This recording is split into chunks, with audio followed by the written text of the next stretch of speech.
Hello viewers, welcome back to my YouTube channel. അപ്പോൾ പുതിയൊരു വീഡിയോയിലേക്ക് എല്ലാവർക്കും സ്വാഗതം. നമ്മുടെ ഈ ചാനൽ നമ്മൾ കൂടുതലായിട്ടും അപ്ലോഡ് ചെയ്യുന്നത് സ്റ്റിച്ചിങ് വീഡിയോസാണ്. അപ്പം അതിൽ എന്തെങ്കിലും സംശയമൊക്കെ ഉണ്ടെന്നുണ്ടെങ്കിൽ അത് നിങ്ങൾക്ക് കമൻറ്റ് ത്രൂ ചോദിക്കാവുന്നതാണ്. അല്ലെങ്കിൽ നമ്മുടെ ബിസിനസ് വാട്സപ്പ് നമ്പർ നമ്മൾ ലാസ്റ്റ് മെൻഷൻ ചെയ്യുന്നതാണ്. അത് ത്രൂ നിങ്ങൾക്ക് കോണ്ടാക്റ്റ് ചെയ്യാവുന്നതാണ്. അപ്പം ഇന്ന് ഞാൻ ചെയ്യാനായിട്ട് പോകുന്നത് ഒരു ബുട്ടീക്ക് ഫിനിഷിലുള്ള, അതായത് പ്ലീറ്റ്സൊക്കെ നല്ല രീതിയിൽ അയൺ ചെയ്തിട്ട് ചെയ്യാൻ പോകുന്ന ഒരു ടോപ്പാണ്. അപ്പം ഫസ്റ്റ് ഓഫ് ഓൾ കസ്റ്റമറിൻ്റെ ചെസ്റ്റ് സൈസ് വരുന്നത് ഒരു 37 ഇഞ്ചസ് ആണ്. അപ്പം വേസ്റ്റ് എന്ന് പറയാൻ പറ്റത്തില്ല, ബസ്റ്റിൻ്റെ തൊട്ട് താഴെയായിട്ട് ഇതിനൊരു കട്ടിങ് വരുന്നുണ്ട്. അപ്പം അതാണ് ഞാൻ ഫസ്റ്റ് മാർക്ക് ചെയ്യാനായിട്ട് പോകുന്നത്. അതിന് വേണ്ടിയിട്ട് ഞാൻ നമ്മുടെ ക്ലോത്തിനെ രണ്ടായിട്ട് ഫോൾഡ് ചെയ്ത് ഇട്ടിട്ടുണ്ട്. അതായത് ഫ്രണ്ടിന് മാത്രമാണ്, ബാക്ക് നമുക്ക് എ ലൈനാണ് വരുന്നത്. അതുകൊണ്ട് ഫ്രണ്ടിലേക്കുള്ള ആ ഒരു വിഡ്ത്ത്, നമ്മുടെ ആ ഒരു 37 വണ്ണമുള്ള ആളുടെ പകുതിയാണ് നമ്മളിപ്പോൾ ഫോൾഡ് ചെയ്തിട്ടിരിക്കുന്നത്. അപ്പം ലൈനിങ്ങും ഞാൻ കൊടുത്തിട്ടുണ്ട്. അപ്പം ഷോൾഡർ ടു ആ ബസ്റ്റിന് താഴെയുള്ള പോയിൻ്റായിട്ട് ഞാൻ എടുത്തിരിക്കുന്നത് ഏകദേശം ഒരു 14 ഇഞ്ചാണ്. അപ്പോൾ അത് ഞാൻ ആദ്യം മാർക്ക് ചെയ്തു. നെക്സ്റ്റ് ഞാൻ ഷോൾഡർ മാർക്ക് ചെയ്യുന്നത് 7.25 ഇഞ്ചാണ്. അതിനുശേഷം ആം ഹോൾ മാർക്ക് ചെയ്യുന്നത് 6.5 ഇഞ്ചാണ്.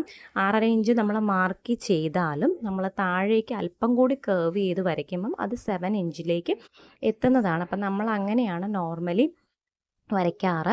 അപ്പം ഇത് വീഡിയോയ്ക്കകത്ത് അത്ര ക്ലിയർ ആയിട്ട് കാണുമോ എന്നെനിക്കറിയില്ല. അപ്പം നമുക്ക് 7 ഇഞ്ചാണ് നമ്മുടെ ആം ഹോളിൻ്റെ ഇറക്കം വരുന്നത്.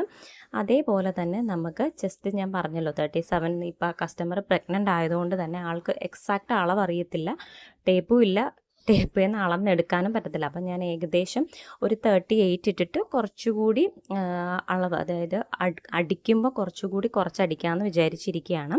അപ്പം ഞാൻ ഏകദേശം 38നെ 4ആയിട്ട് ഡിവൈഡ് ചെയ്യുമ്പോൾ നമുക്ക് 9.5 കിട്ടുന്നത്. 9.5 plus half inch loose, 1 inch seam allowance ഇട്ട് ഞാൻ ഏകദേശം 11 ഇഞ്ചാണ് ചെസ്റ്റിൻ്റെ പാർട്ടിൽ മാർക്ക് ചെയ്തിട്ടുള്ളത്.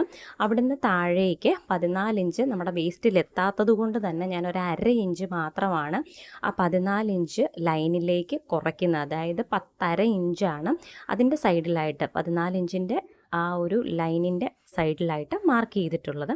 ഇനി നമുക്കിതൊന്ന് കട്ട് ചെയ്ത് എടുക്കാം.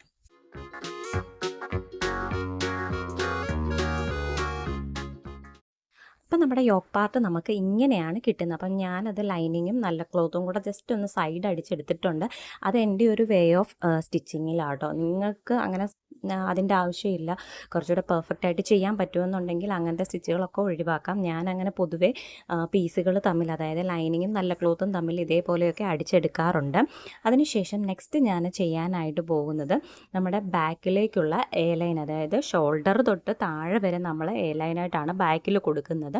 അവിടെ വേറെ വേസ്റ്റ് കട്ടിങ് ഒന്നും തന്നെ നമ്മൾ ചെയ്യുന്നില്ല, ഒറ്റ പീസായിട്ടാണ് ചെയ്യുന്നത്. അപ്പം അതിന് വേണ്ടിയിട്ട് ഏകദേശം ഒരു 46-47 ഇഞ്ച് ഇറക്കത്തിന് ഞാൻ നമ്മുടെ ജോർജറ്റ് പീസ് ഒന്ന് കട്ട് ചെയ്ത് എടുക്കുന്നുണ്ട്. കാരണം നമ്മൾ ടേബിളിലിട്ട് കട്ട് ചെയ്യുമ്പം ലെങ്ത്ത് താഴേക്ക് ഇങ്ങനെ കിടക്കുകയാണെന്നുണ്ടെങ്കിൽ നമുക്കത് കട്ട് ചെയ്യാൻ ഭയങ്കര ബുദ്ധിമുട്ടായിരിക്കും. അതായത് അത് സ്ലിപ്പ് ചെയ്ത് താഴേക്ക് പോകാനുള്ള ചാൻസ് ഉണ്ട്. അപ്പോൾ അതുകൊണ്ട് തന്നെ നമുക്ക് ആവശ്യമായ അത്രയും മാത്രം, 47 ഇഞ്ച് മാത്രം ഞാൻ ഈ ക്ലോത്തിൽ നിന്ന് കട്ട് ചെയ്ത് മാറ്റുവാണ് കേട്ടോ.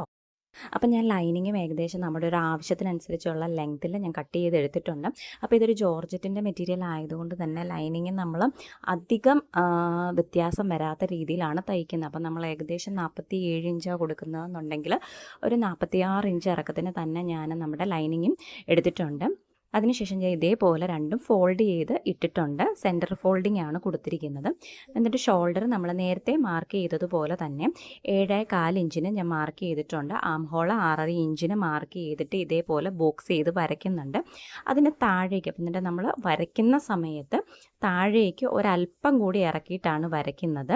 ഒരു 1/2 ഇഞ്ചോളം കൂടി താഴേക്ക് ഇറക്കി. അപ്പം മൊത്തത്തിൽ ഒരു 7 ഇഞ്ച് ഗ്യാപ്പിലാണ് 7 ഇഞ്ച് ആണ് നമ്മുടെ ഒരു ആം ഹോളിന് വരുന്നത്.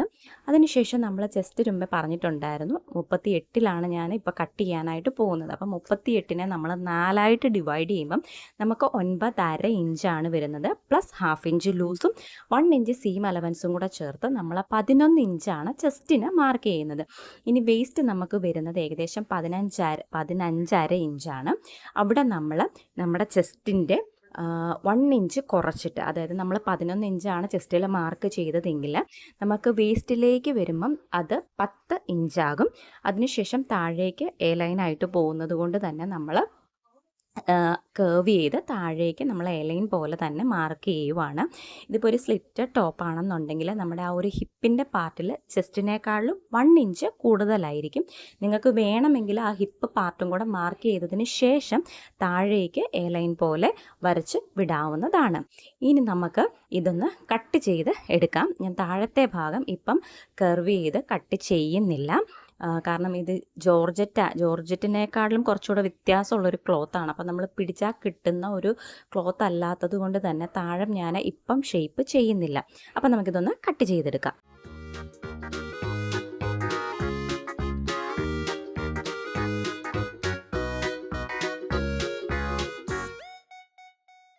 അടുത്തതായിട്ട് നമ്മൾ ചെയ്യാനായിട്ട് പോകുന്നത് ബാക്കിൽ നമ്മൾ ടക്ക് ഇട്ട് കൊടുക്കണമല്ലോ. അപ്പം അതിന് വേണ്ടിയിട്ടുള്ള മാർക്കിംഗ് ആണ് ഇടുന്നത്.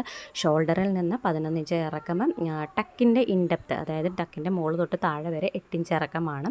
അതുപോലെ തന്നെ സെൻറ്റർ ഫോൾഡിങ്ങിന് അവിടുന്ന് 4 ഇഞ്ച് വിഡ്ത്തിനുമാണ് നമ്മൾ മാർക്ക് ചെയ്തിരിക്കുന്നത്. അങ്ങനെ 2 സൈഡിലും നമ്മൾ ലൈനിങ്ങേൽ മാർക്ക് ചെയ്ത് കൊടുക്കുന്നുണ്ട്.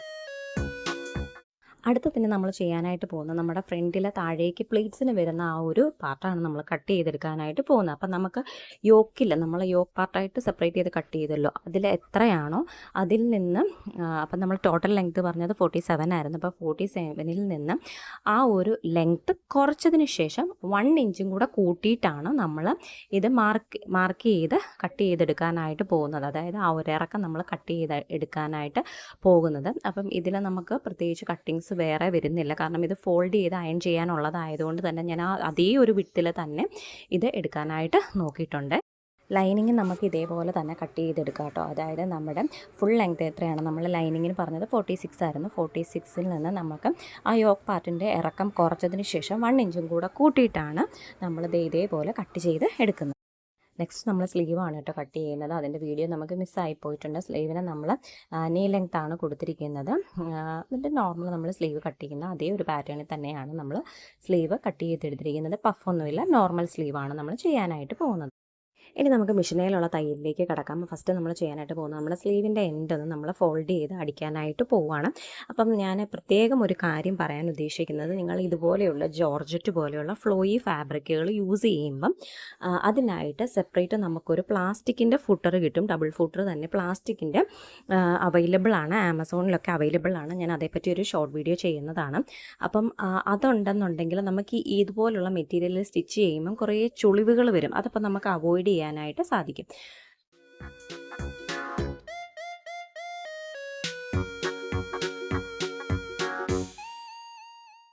യോക്കിന് ഞാൻ അടിച്ചെടുത്ത പോലെ തന്നെ സൈഡെല്ലാം ഞാൻ ജസ്റ്റ് ഒന്ന് അടിച്ചെടുത്തിട്ടുണ്ട് കേട്ടോ. അപ്പം അതെൻ്റെ ഒരു കംഫർട്ടിന് വേണ്ടിയിട്ട് ചെയ്യുന്നതാണ്, വേണമെങ്കിൽ മാത്രം ചെയ്താൽ മതി.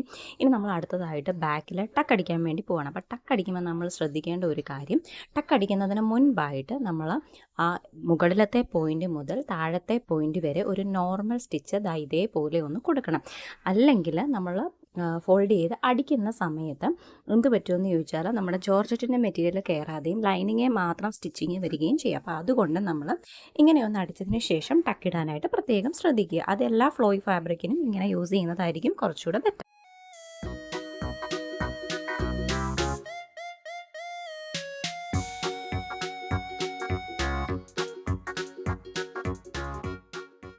ഞാനിപ്പോൾ അടിച്ചപ്പം കണ്ടില്ലേ ധാരാളം ചുളിവുകളുണ്ട്. അപ്പം മറ്റേ ഫൂട്ടറായിരുന്നു ഞാൻ യൂസ് ചെയ്തിരുന്നതെങ്കിൽ ഇത്രയും ചുളിവുകൾ വരാതെ എനിക്ക് ചെയ്യാമായിരുന്നു. അപ്പം നിങ്ങൾ പ്രത്യേകം ആ ഒരു ഫൂട്ടർ വാങ്ങിച്ച് വെക്കാനായിട്ട് പ്രത്യേകം ശ്രദ്ധിക്കുക.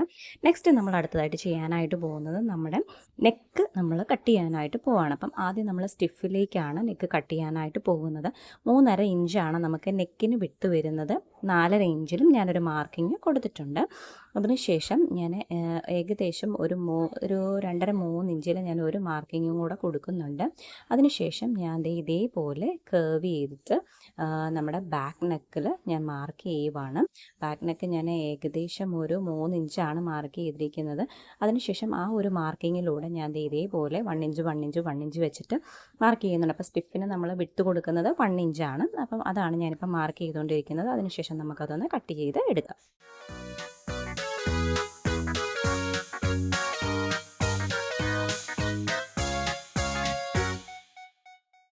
ഫ്രണ്ട് നെക്ക് നമ്മളൊരു യു വി പാർട്ടായിട്ടാണ് കൊടുക്കുന്നത്. അപ്പം യു വി മാർക്ക് ചെയ്യുമ്പോൾ ഏകദേശം നമുക്കൊരു 6.5 ഇഞ്ച് ഇറക്കമാണ് ഞാൻ കൊടുക്കാൻ ഉദ്ദേശിക്കുന്നത്. അപ്പോൾ 6.5 എല്ലാം ഞാൻ മാർക്ക് ചെയ്തു. അതിന് മുകളിലായിട്ട് നമ്മൾ തൊട്ട് മുന്നേ വരച്ചതിന് താഴെയായിട്ട് ഒരു സ്ട്രെയിറ്റ് ലൈൻ വരച്ചു കൊടുത്തു. നെക്കിൻ്റെ വിട്ട് നമ്മൾ നേരത്തെ ചെയ്തതുപോലെ തന്നെ 3.5 ഇഞ്ചാണ് മാർക്ക് ചെയ്യുന്നത്. അവിടെ നിന്ന് താഴേക്ക് ഞാൻ ആ ഒരു യു വി ഷേപ്പിൽ മാർക്ക് ചെയ്യാനായിട്ട് പോവാണ്.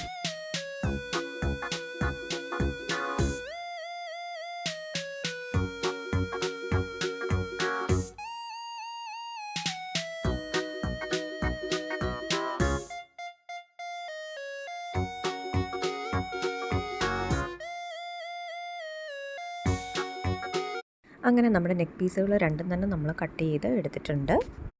അതിനാവശ്യമായിട്ടുള്ള, അതായത് നമുക്ക് ആ നെക്ക് പീസുകൾ സ്റ്റിക്ക് ചെയ്യാനാവശ്യമായ ലൈനിങ് ക്ലോത്തും നമ്മൾ കട്ട് ചെയ്തതിൻ്റെ ബാക്കി വന്നതിൽ നിന്ന് ഞാൻ 2 പീസുകൾ എടുത്തിട്ടുണ്ട്.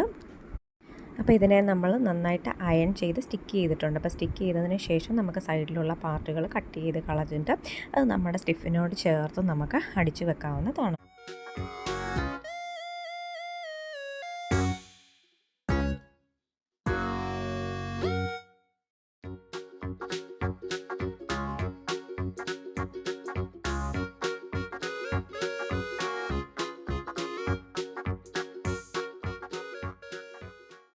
സ്റ്റിഫ് ഇങ്ങനെ രണ്ടായിട്ട് നമ്മളത് ഫോൾഡ് ചെയ്തിട്ട് അതിൻ്റെ സെൻറ്റർ ഒന്നൊരു കട്ടിട്ട് കൊടുക്കുന്നുണ്ട്. അതായത് നമ്മുടെ മെയിൻ ക്ലോത്തിലേക്ക് അറ്റാച്ച് ചെയ്യുമ്പോൾ നമുക്ക് ആ സെൻറ്റർ ഒന്ന് മനസ്സിലാകാൻ വേണ്ടിയിട്ടാണ് നമ്മൾ അങ്ങനെ ഒരു ചെറിയ കട്ടിങ് ഇട്ട് കൊടുക്കുന്നത്.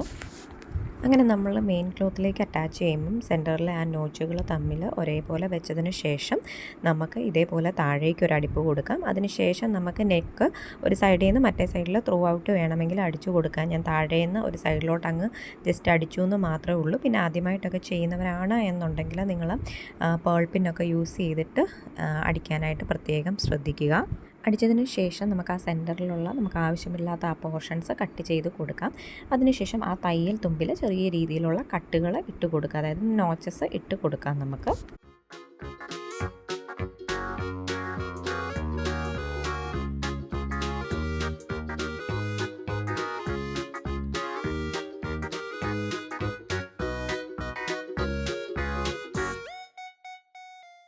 ഇനി നമുക്ക് ഫ്രണ്ട് പീസും ഇതേപോലെ തന്നെ ഒന്ന് അടിച്ചു കൊടുക്കാം. സെൻറ്ററിലൊരു അടിപ്പ് കൊടുക്കാം. അതിനുശേഷം നമുക്ക് നെക്ക് നന്നായിട്ട് പിടിച്ച് ഒന്ന് ഷേപ്പ് ചെയ്ത് അടിക്കാം. നെക്ക് അടിക്കുമ്പോൾ അത്യാവശ്യം നന്നായിട്ട് ശ്രദ്ധിച്ച് തന്നെ അടിക്കുക, അല്ലെങ്കിൽ നമ്മുടെ നെക്കിൻ്റെ സെൻറ്റർ പോയിൻറ്റിൽ നിന്ന് ലെഫ്റ്റിലേക്കും റൈറ്റിലേക്കും ഉള്ള ഷേപ്പ് രണ്ടായിട്ട് പോകാനുള്ള സാധ്യതയുണ്ട്. അപ്പം നമ്മൾ അടിക്കുമ്പോൾ നീറ്റായിട്ട് ക്ലോത്തൊക്കെ വലിച്ച് പിടിച്ച് ശ്രദ്ധയോടുകൂടി വളരെ സാവധാനം അടിച്ച് ഷേപ്പ് ചെയ്തെടുക്കാനായിട്ട് ശ്രദ്ധിക്കുക. അതേപോലെ തന്നെ ആദ്യത്തെ സ്റ്റിച്ചിൽ തന്നെ മാക്സിമം അതിൻ്റെ ആ ഒരു ഷേപ്പ് ഒരേപോലെ ആക്കിയെടുക്കാനായിട്ട് പ്രത്യേകം ശ്രദ്ധിക്കുക.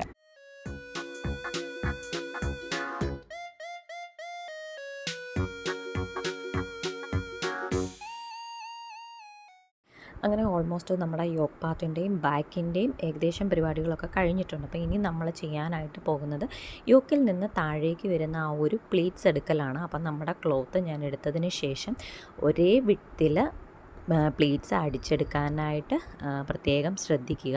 അല്ലെങ്കിൽ നമ്മൾ അയൺ ചെയ്ത് വരുമ്പോൾ പലതിൻ്റെയും വീതി ഡിഫറെൻ്റ് ആയിരിക്കും. അപ്പം എപ്പോഴും ഒരേപോലെ ഒരേ ഒരു വിഡ്ത്ത് മെയിൻറ്റെയിൻ ചെയ്തും ഒരേ ഇൻടേക്ക് കൊടുത്തും ചെയ്യാനായിട്ട് പ്രത്യേകം ശ്രദ്ധിക്കുക.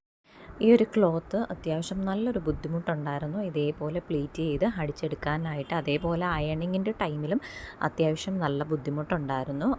എല്ലാ പ്ലീറ്റ്സും നമ്മൾ പേൾ പിന്നൊക്കെ യൂസ് ചെയ്ത് സെറ്റ് ചെയ്തതിന് ശേഷമാണ് അയൺ ചെയ്തത്. ഫ്ലോയി ഫാബ്രിക് തന്നെ നമുക്ക് പല ടൈപ്പ് ഉണ്ട്, അതായത് ജോർജറ്റ്, ഷിഫോൺ, അങ്ങനെ പല ടൈപ്പുണ്ട്. ഇത് ജോർജറ്റിന് തന്നെ ഒരു വേരിയേഷൻ വരുന്ന ഒരു ക്ലോത്താണ്. അപ്പോൾ അതുകൊണ്ട് തന്നെ ഇത് മെഷീനിൽ നിൽക്കാൻ അത്യാവശ്യം നല്ല ബുദ്ധിമുട്ടായിരുന്നു. അതുമാത്രമല്ല ഇങ്ങനെ സ്ലിപ്പായി താഴേക്ക് പോകുന്നതുകൊണ്ട് നമുക്കതൊരു ലെവലിൽ പിടിച്ച് ചെയ്യാനും ഭയങ്കര ബുദ്ധിമുട്ടായിരുന്നു. അപ്പോൾ ആദ്യമായിട്ടൊക്കെ ചെയ്യുന്നവർക്ക് അത്യാവശ്യം നല്ലൊരു ബുദ്ധിമുട്ട് കാണും. പക്ഷേ നമുക്ക് ഹാൻഡിൽ ചെയ്ത് എടുക്കാൻ പറ്റും. കുറച്ച് ടൈം എടുക്കുമെന്ന് മാത്രം. അപ്പം നമ്മൾ ഇതേപോലെ നല്ല ക്ഷമയോടുകൂടി തന്നെ ഇതേപോലെ പ്ലീറ്റ് ഇട്ട് കൊടുക്കാനായിട്ട് പ്രത്യേകം ശ്രദ്ധിക്കുക. അപ്പം നമ്മൾ ഈ ഒരു ഡ്രസ്സിൻ്റെ ഔട്ട്ലുക്ക് നമ്മുടെ ഷോർട്സിൽ നിങ്ങൾ കണ്ടിട്ടുണ്ടായിരിക്കും. അപ്പോൾ ഫ്രണ്ട് ഫുള്ള് നമുക്ക് പ്ലീറ്റ്സ് ആണ് വരുന്നത്. അപ്പോൾ അതുകൊണ്ട് തന്നെ അത്യാവശ്യം ലെങ്ത്തിൽ ക്ലോത്ത് എടുത്തിട്ടാണ് ഞാൻ ഇതേപോലെ പ്ലീറ്റ്സ് ഇട്ട് കൊടുക്കുന്നത്.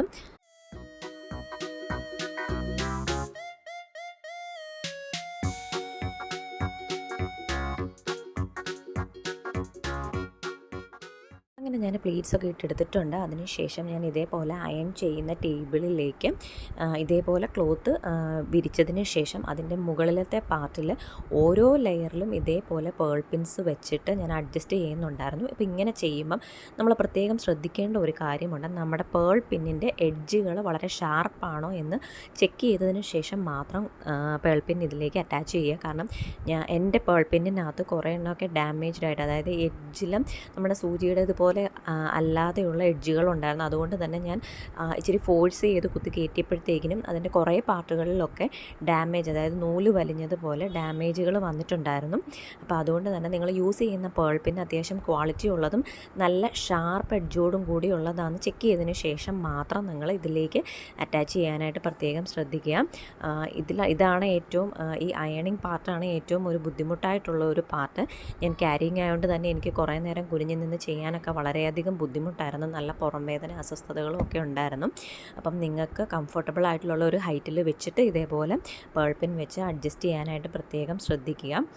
പിന്നെ ആ ക്ലോത്തിൻ്റെ ഫുൾ ലെങ്ത്ത് കിട്ടുന്ന ടേബിളാണെന്നുണ്ടെങ്കിൽ നമുക്ക് ആ അലൈൻമെൻറ്റ് മാറാതെ തന്നെ മാക്സിമം നമുക്ക് പ്ലീറ്റ് ചെയ്ത് എടുക്കാനായിട്ട് പറ്റും. എന്നെ സംബന്ധിച്ച് ഇങ്ങനെ ഓരോ പ്ലീറ്റ്സും കുനിഞ്ഞ് നിന്ന് എടുക്കുക എന്ന് പറയുന്നത് ഭയങ്കര ബുദ്ധിമുട്ടുള്ള കാര്യമായിരുന്നു. പക്ഷേ ഇത് നമുക്ക് വളരെ അർജൻറ്റായിട്ട് ചെയ്തു കൊടുക്കേണ്ട ഓർഡർ ആയതുകൊണ്ട് തന്നെ നമ്മൾ ആ ഒരു അയണിങ് പാർട്ട് ഒറ്റ ഒരു ടൈമിൽ തന്നെ അത് ചെയ്ത് കംപ്ലീറ്റ് ചെയ്യാനായിട്ട് പ്രത്യേകം ശ്രദ്ധിച്ചിട്ടുണ്ടായിരുന്നു. പേൾ പിന്നിൻ്റെ കാര്യം എല്ലാവരും പ്രത്യേകം ശ്രദ്ധിക്കുക, അല്ലെങ്കിൽ നമ്മുടെ ക്ലോത്തിൽ ഒത്തിരി ഡാമേജസ് വരാനുള്ള സാധ്യതകളുണ്ട്. ചില ക്ലോത്ത്സിൽ നമുക്കിങ്ങനെ ചെയ്തെടുക്കാൻ വളരെ ഈസിയാണ്. അത് നമ്മൾ പ്ലീറ്റ് ചെയ്യുമ്പം തന്നെ പെട്ടെന്ന് തന്നെ പ്ലീറ്റഡ് ആയിട്ട് വരാറുണ്ട്. പക്ഷേ ചില ക്ലോത്തിൽ ഭയങ്കര ബുദ്ധിമുട്ടുമാണ്. ഇത് ഞാൻ ഷോപ്പിൽ നിന്ന് വാങ്ങിക്കുമ്പം പ്രത്യേകം അവരോട് ചോദിച്ചിട്ടായിരുന്നു വാങ്ങിയത്. അവർ പറഞ്ഞ് ഈസി ആയിട്ട് പ്ലീറ്റ് ചെയ്യാൻ പറ്റുമെന്നാണ്. അതുകൊണ്ടാണ് ഞാൻ ഈ ഒരു മെറ്റീരിയൽ വാങ്ങിയതും. പക്ഷേ അത്യാവശ്യം നല്ല ബുദ്ധിമുട്ടായിരുന്നു കേട്ടോ ഈ ഒരു ഇത് സെറ്റ് ചെയ്തെടുക്കാനായിട്ട്. പിന്നെ നമ്മൾ ശ്രദ്ധിക്കേണ്ട വേറൊരു കാര്യം, ഈ ടേബിളിൽ വിരിക്കുന്ന ക്ലോത്ത് നല്ല രീതിയിൽ ഫിക്സ് ചെയ്തതിന് ശേഷം അതിലേക്ക് അറ്റാച്ച് ചെയ്യാനായിട്ട് ശ്രമിക്കുക. ഇപ്പം ഞാനിപ്പം വലിക്കുമ്പോൾ നിങ്ങൾക്ക് കാണാം ആ തുണിയുടെ സൈഡ് വശം ഇങ്ങനെ പൊങ്ങി പോരുന്നത്. അപ്പം നമ്മുടെ ആ ഒരു പ്ലീറ്റ്സ് ഒരേ ലെവലിൽ അല്ലാണ്ട് പോകും. നമ്മളിങ്ങനെ പ്ലീറ്റ്സ് പിടിക്കുമ്പോഴും അതിൻ്റെ ഇടയ്ക്കത്തെ ഗ്യാപ്പുകളും ആ പേൾ പിൻ തമ്മിലുള്ള ഗ്യാപ്പുകൾക്കും ഡിഫറൻസ് വരാൻ സാധ്യതയുണ്ട്. അപ്പം നല്ലൊരു ക്ലോത്ത് ഫിക്സ് ചെയ്തതിന് ശേഷം അതിൻ്റെ മുകളിലേക്കിട്ട് ഇതേപോലെ സെറ്റ് ചെയ്തെടുക്കാനായിട്ട് പ്രത്യേകം ശ്രദ്ധിക്കണേ.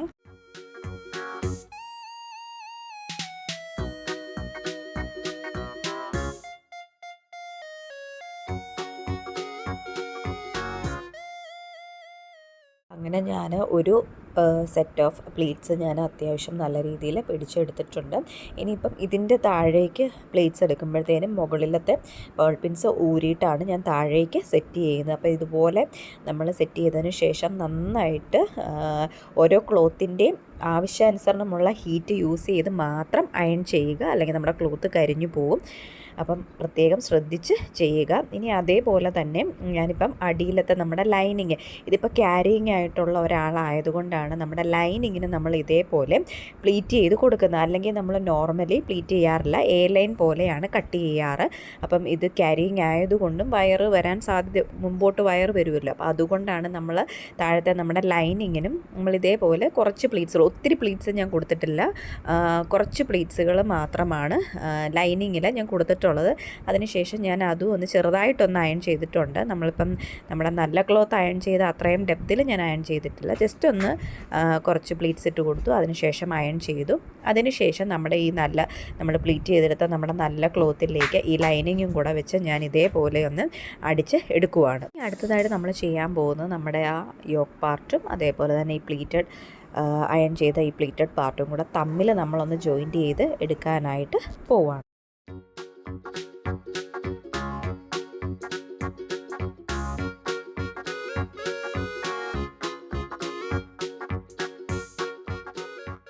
അങ്ങനെ നമ്മുടെ യോക്കും താഴത്തെ പാർട്ടും നമ്മൾ ജോയിൻറ്റ് ചെയ്തിട്ടുണ്ട്. ഇനി നമുക്ക് ചെയ്യാനുള്ളത് നമ്മുടെ ആം ഹോൾ, അതായത് ഫ്രണ്ട് ആം ഹോൾ നമ്മൾ കുറച്ചുകൂടി കുഴിച്ച് വെട്ടേണ്ടതായിട്ടുണ്ട്. ഇതൊക്കെ നമുക്ക് ആദ്യമേ ചെയ്യാമായിരുന്നു, എനിക്കത് മിസ്സായതുകൊണ്ട് ഞാനിപ്പോൾ ഈ മെഷീനെ വെച്ച് തന്നെ കട്ട് ചെയ്യുകയാണ്. അപ്പോൾ രണ്ട് സൈഡും വെച്ചതിന് ശേഷം കട്ട് ചെയ്യാനായിട്ട് ശ്രദ്ധിക്കുക. അല്ലെ രണ്ട് വശം നമ്മൾ സെപ്പറേറ്റ് ആയിട്ട് കട്ട് ചെയ്ത് കഴിഞ്ഞാൽ രണ്ട് വശവും വ്യത്യാസം വരും. അപ്പോൾ അതുകൊണ്ട് നമ്മളത് ശ്രദ്ധിക്കുക. ഇനി നമുക്ക് ചെയ്യാനുള്ളത് നമ്മുടെ ഷോൾഡർ നമ്മൾ ജോയിൻറ്റ് ചെയ്യാനായിട്ട് പോവുകയാണ്. അപ്പോൾ അതേ ഷോൾഡർ പീസിൽ നല്ല വശങ്ങൾ ഫേസ് ടു ഫേസ് വെച്ചതിന് ശേഷം ഞാൻ ഇതേപോലെ നമ്മുടെ ആ ഒരു സ്റ്റിഫിൻ്റെ ആ ഭാഗത്തു നിന്ന് ഷോൾഡറിൻ്റെ എൻഡിലേക്ക് ചെരിച്ച് അടിക്കാനായിട്ട് പോവുകയാണ്. ഒരു സംശയം ഉണ്ടായിരിക്കും, എന്തിനാണ് നമ്മളിങ്ങനെ ഷോൾഡർ പീസിൽ ചെരിച്ച് ഒരടിപ്പ് കൊടുക്കുന്നതെന്നുള്ളത്. നമ്മൾ അങ്ങനെ അടിച്ചു കൊടുത്തില്ല എന്നുണ്ടെങ്കിൽ നമ്മൾ ഷോൾഡറിന് നോർമലി ഒരു ചെറിയൊരു ബെൻഡിങ് ഉണ്ട്. അപ്പോൾ നമ്മൾ അതിനനുസരിച്ച് നമ്മൾ കൊടുത്തില്ല, സ്ട്രെയിറ്റ് ആയിട്ടാണ് നമ്മൾ അടിക്കുന്നതെങ്കിൽ നമ്മുടെ ക്ലോത്ത് നമ്മുടെ ഷോൾഡറിൽ നിന്ന് ഇങ്ങനെ ഊരി പോകാനുള്ള ചാൻസ് വളരെ കൂടുതലാണ്. പക്ഷേ ഈ ബെൻഡിങ് ഓവറായി പോയാലും നമ്മുടെ ഷോൾഡർ ടിപ്പ് പൊങ്ങി നിൽക്കും. അപ്പം ഒരു 1/2 ഇഞ്ച് ആവശ്യമില്ല, എന്നാൽ തീരെ കുറഞ്ഞു പോകാനും പാടില്ലാത്ത ഒരളവിലാണ് നമ്മൾ അങ്ങനെ ഷോൾഡർ ബെൻഡ് ചെയ്ത് അല്ലെങ്കിൽ ചെരിച്ച് അടിക്കുന്നത്. ഒരു ഷോൾഡർ ബെൻഡിങ്ങിനെ ഡിപ്പെൻഡ് ചെയ്തിട്ട് ഞാനൊരു പിക്ചർ മേളിൽ ആഡ് ചെയ്തേക്കാം. അപ്പം അതിൽ കാണുന്നത് പോലെ നമ്മുടെ ആ ഒരു നെക്ക് ലൈനിൽ നിന്ന് നമ്മുടെ ആം ഹോൾ, അതായത് ഷോൾഡറിൻ്റെ സൈഡിലേക്ക് വരുമ്പം ചെറിയൊരു ബെൻഡിങ് കൊടുത്തിട്ടാണ് നമ്മൾ സ്റ്റിച്ച് ചെയ്യുന്നത്. അടുത്തതായിട്ട് നമ്മൾ സ്ലീവ്സ് അറ്റാച്ച് ചെയ്യാനായിട്ട് പോവുകയാണ്. അപ്പം സ്ലീവ്സ് നമ്മൾ അറ്റാച്ച് ചെയ്യുമ്പം എപ്പോഴും ഷോൾഡറിൽ നിന്ന് ഫ്രണ്ടിലേക്കും ഷോൾഡറിൽ നിന്ന് ബാക്കിലേക്കുമാണ് നമ്മൾ അടിക്കുന്നത്. അല്ലാതെ ഫ്രണ്ടിൽ നിന്ന് ബാക്ക് വരെ നമ്മൾ ഒരൊറ്റ സ്ട്രെച്ചിന് അല്ല അടിക്കുന്നത്. നോർമലി നമ്മൾ ഇങ്ങനെയാണ് ചെയ്യാറ്. അപ്പം ആ ഒരു പാറ്റേണിൽ തന്നെയാണ് ഞാൻ ഇവിടെയും ഷോൾഡർ അടിക്കുന്നത്.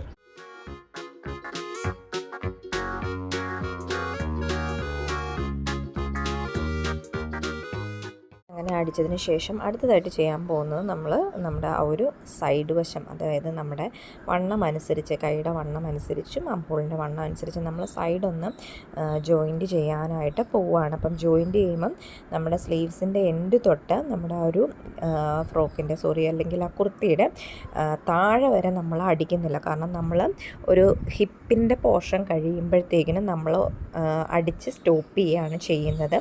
ഹിപ്പിന് താഴേക്ക് അല്ലെങ്കിൽ ആ ഒരു പോയിൻറ്റിന് ശേഷം താഴേക്ക് വരുമ്പോഴേക്കും നമ്മൾ ലൈനിങ് സെപ്പറേറ്റ് ആയിട്ടും അതേപോലെ തന്നെ നല്ല ക്ലോത്ത് സെപ്പറേറ്റ് ആയിട്ടുമാണ് നമ്മൾ അടിച്ച് ഫിനിഷ് ചെയ്യാനായിട്ട് പോകുന്നത്.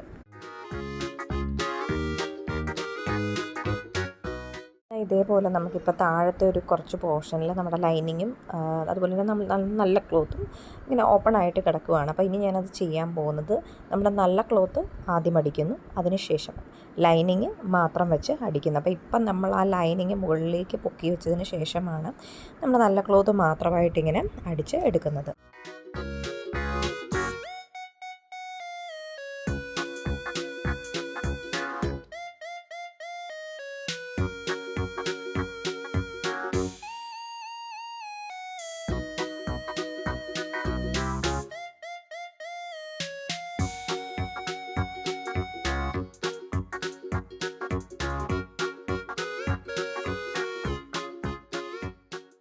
ഒരു നല്ല ക്ലോത്ത് നമ്മൾ അടിച്ചിട്ടുണ്ട്. ഇനി ഞാൻ ഇതേപോലെ നല്ല ക്ലോത്ത് ഉള്ളിലേക്ക് തള്ളി വെച്ചതിന് ശേഷം ലൈനിങ്ങിൻ്റെ പീസ് മാത്രം സൈഡ് വശം ജോയിൻറ്റ് ചെയ്യാനായിട്ട് പോവാണ്.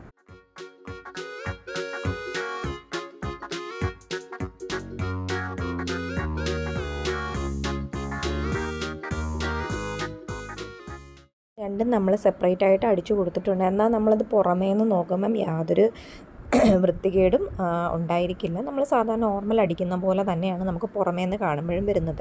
അപ്പം നമ്മൾ മെയിനായിട്ട് നമ്മൾ ഇങ്ങനെയാണ് ചെയ്യാറ്. ഇങ്ങനെ അടിക്കുമ്പോൾ ഉള്ളൊരു ബെനിഫിറ്റ് എന്ന് പറഞ്ഞാൽ നമുക്ക് ലൈനിങ്ങിൻ്റെ അടിവശം കണ്ടിന്യൂസ് ആയിട്ട് അടിക്കാം, അതേപോലെ തന്നെ നമ്മുടെ നല്ല ക്ലോത്തിൻ്റെ അടിവശവും നമുക്ക് കണ്ടിന്യൂസ് ആയിട്ട് അടിക്കാം. ഇനി ഇൻ കേസ് എന്തെങ്കിലും ഇറക്കമുണ്ട് എന്നുണ്ടെങ്കിൽ നമുക്കത് കൃത്യമായിട്ട് കട്ട് ചെയ്ത് കളയാനും പറ്റും. അതേസമയം നമ്മൾ മുകളിൽ തൊട്ട് താഴെ വരെ ഒറ്റ സ്ട്രെച്ചിന് അടിച്ചു പോയി കഴിഞ്ഞാൽ നമ്മുടെ ലൈനിങ്ങിൻ്റെ ലെവൽ ചിലപ്പം കീറി ഇറങ്ങി ഒക്കെ പോകാനുള്ള സാധ്യതകളുണ്ട്. അപ്പം നമ്മൾ വീണ്ടും അത് അഴിച്ച് വീണ്ടും അത് അടിക്കേണ്ടതായിട്ട് വരും. അപ്പം ഈ ഒരു രീതിയിലാണെങ്കിൽ നമ്മൾ സൈഡ് വശം കൂട്ടി അടിക്കുമ്പം എന്തെങ്കിലും ഇറക്കം ഉണ്ടെന്നുണ്ടെങ്കിൽ നമുക്കിത് കട്ട് ചെയ്ത് ലെവൽ ചെയ്യാനായിട്ട് പറ്റും.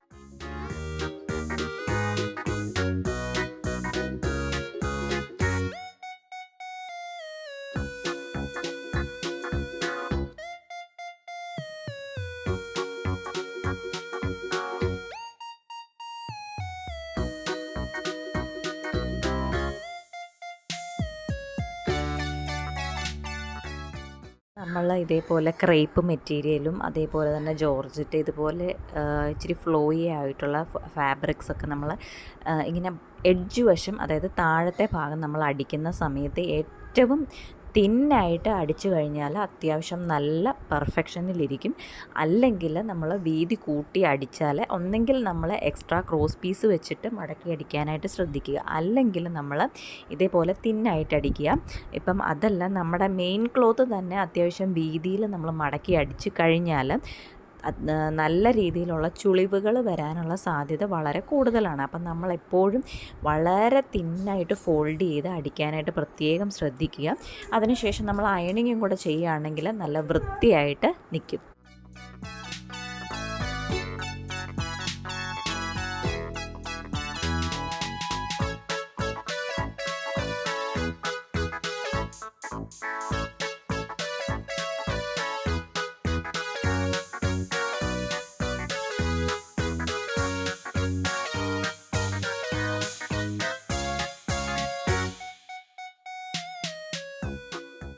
ആണ് നമ്മുടെ പ്രൊഡക്റ്റ് സ്റ്റിച്ച് ചെയ്തതിന് ശേഷമുള്ള ആ ഒരു ലുക്കെന്ന് പറയുന്നത്.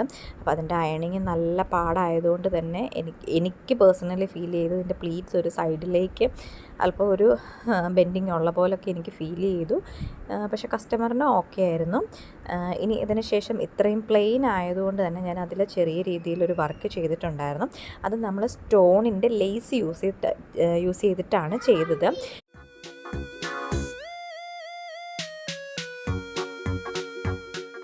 ലേക്ക് ഞാൻ പാറ്റേൺ ചെയ്യുമ്പോൾ എൻ്റെ മനസ്സിലുള്ളൊരു ഐഡിയ ജസ്റ്റ് ഞാൻ എവിടെയോ കണ്ടു മറന്ന ഒരു പാറ്റേൺ ജസ്റ്റ് നമ്മുടെ നോർമൽ പെൻസിൽ കൊണ്ടാണ് വരയ്ക്കുന്നത്. കാരണം ഇത് ബ്ലാക്ക് ആയതുകൊണ്ട് തന്നെ ചെറിയൊരു ആഷ് കളറിലെ ഷെയ്ഡ് മാത്രമേ ഇതിൽ വരുള്ളൂ. ഇപ്പോൾ ഒരു വൈറ്റ് കളറോ അല്ലെങ്കിൽ ഒരു ലൈറ്റ് കളർ ഡ്രസ്സാണെന്നുണ്ടെങ്കിൽ നമ്മൾ പെൻസിൽ വെച്ച് വരച്ച് കഴിഞ്ഞാൽ അത്യാവശ്യം നല്ല രീതിയിൽ അതിൽ ഷെയ്ഡ് വരാനുള്ള സാധ്യതയുണ്ട്.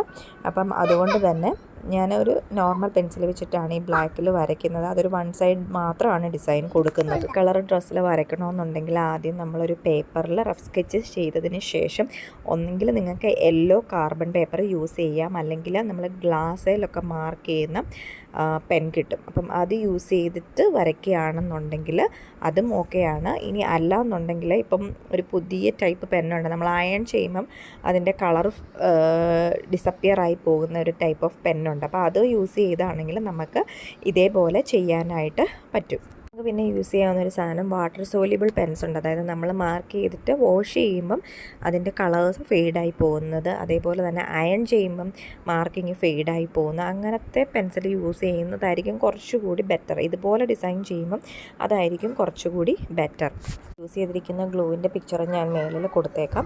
അപ്പം ഈ ഒരു ഗ്ലൂ നമുക്ക് അത്യാവശ്യം എല്ലാം തന്നെ സ്റ്റിക്ക് ചെയ്യാനായിട്ട് നല്ലതാണ്. പക്ഷേ ഇതിനൊരു മെയിൻ പ്രോബ്ലം, നമ്മൾ ഇതേപോലെ എവിടെയെങ്കിലും ടച്ച് ചെയ്താൽ നമ്മൾ ഈ നൂല് പാകുന്ന പോലെ, നമ്മൾ പഞ്ചസാര ലൈനിൽ നിന്ന് നൂല് പാകുന്ന പോലെ ഇതിനകത്തുനിന്ന് ഇങ്ങനെ നൂല് പോലെ വരും. അപ്പം നമ്മളത് മെയിൻറ്റെയിൻ ചെയ്തിട്ട് കറക്റ്റായിട്ട് ചെയ്യാനായിട്ട് ശ്രദ്ധിക്കുക. ഈ ഒരു ഗ്ലൂവിൻ്റെ മെയിൻ പ്രശ്നമായിട്ട് എനിക്ക് ഫീൽ ചെയ്തത് അതാണ്. പക്ഷേ നല്ല പശയുണ്ട്, നന്നായിട്ട് സ്റ്റിക്കായിട്ട് ഇരിക്കുകയും ചെയ്യും. നമുക്ക് സ്റ്റോൺസ് എല്ലാം ഇപ്പം ജ്വല്ലറി മേക്കിങ്ങിനുള്ളവരും ഒക്കെ ഈ ഒരു സാധനം തന്നെയാണ് യൂസ് ചെയ്യുന്നത്. കംപ്ലീറ്റ് ആയിട്ടുണ്ട്. അപ്പം നമ്മുടെ വർക്കിൻ്റെ ഫോട്ടോസും ഡീറ്റെയിൽസും ഒക്കെ ഞാനിതിൽ കൊടുത്തേക്കാം. അപ്പം നിങ്ങൾക്ക് ഇതുപോലുള്ള എന്തെങ്കിലും പ്രോഡക്റ്റ്സ് വാങ്ങിക്കാൻ താല്പര്യമുണ്ടെങ്കിൽ സ്ക്രീനിൽ കാണുന്ന വാട്സപ്പ് നമ്പർ ത്രൂ നിങ്ങൾക്ക് കോൺടാക്റ്റ് ചെയ്യാവുന്നതാണ്.